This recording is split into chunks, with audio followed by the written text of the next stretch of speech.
আজকে হলো mother's day, কিন্তু আজ আমি মাকে উইশ করিনি। মা বলছে আজকে মাদার্স ডে, তুই আমাকে কই একবারে উইশ করলি না। তো আমি নিজের ইচ্ছে কি করিনি যে মা হ্যাপি মাদার্স ডে। এখন করলে মানে কি বলতো, তখন আর ভালো লাগবে না।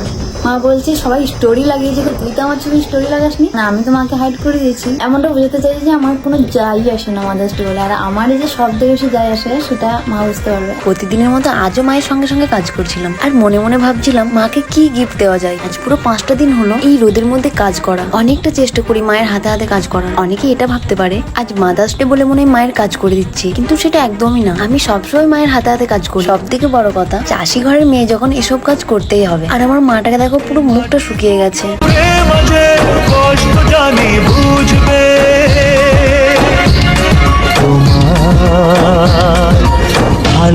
আমরা যে রোদের মধ্যে এত কাজ করছি, কিন্তু আমাদের হাসি একদম থামেনি। আমার মনে হয় জীবনে যতই কষ্ট হোক না কেন, সবসময়ের জন্য স্মাইল করতে হয়। সব কাজ কমপ্লিট করার পর মায়ের জুতোর সাইজ কত সেটা দেখছি, কারণ মায়ের সেরকম ভালো জুতো নেই। জুতোর সাইজ জানার পর লুকিয়ে লুকিয়ে মায়ের হাতের একটা বালা নিয়ে নিলাম, কারণ দোকানে গিয়ে তো মায়ের হাতের মাপটা বলতে হবে। আর যে আমায় কি কি করতে হবে আমি সেটা ভাবছি। তারপর আমি আর ভাই তাড়াতাড়ি করে রেডি হয়ে গেলাম। আর মাকে তো আমি কিছুই বুঝতে দিইনি আমি কি জন্য এখন বাইরে যাচ্ছি, কারণ মা যদি একটুও বুঝে যায় তাহলে সারপ্রাইজ আর কি হলো বলো। তারপর আমি এটিএমে এসে টাকা তুলে নিলাম, কারণ সব জায়গায় অনলাইন পেমেন্ট হয় না। এটিএম থেকে টাকা তুলে আমি আর ভাই চলে গেলাম মায়ের জন্য জুতো নিতে। মায়ের জুতোগুলো যে ছিঁড়ে গেছে মা আমাকে একবারও জানায়নি সেটা। এখানে অনেক রকমের জুতো আছে, কোন জুতোটা যে মায়ের জন্য নেব বুঝতেই পারছিলাম না। নিয়ে নেবার পর যদি না মায়ের পছন্দ হয় সেটা আমার একদমই ভালো লাগবে না, তাই অনেক ভাবনা চিন্তা করে তারপর নিলাম। জুতো নিয়ে চলে এলাম মায়ের জন্য চুড়ি কিনতে। মাকে সোনার বালা গিফট করার মতো ক্ষমতা আমার নেই, তাই এখন সিটি গোল্ডই দিচ্ছি। তবে স্বপ্ন আছে মাকে সোনার বালা গিফট করার। তো যাই হোক, এখান থেকে আমি মায়ের জন্য বালা, গলার হার আর কানে নিয়ে নিলাম। আজকে আমি আমার মাকে পুরো সাজিয়ে তুলতে চাই। ওখান থেকে চলে এলাম ফুলের দোকানে। ফুলের দোকানে এসে মায়ের জন্য নিয়ে নিলাম একটা সুন্দর গোলাপ ফুল। আর মায়ের জন্য বেস্ট গিফট হলো একটা ঘড়ি, কারণ আমার মাটার লাইফে কোনো দিন ঘড়ি পড়েনি, তাই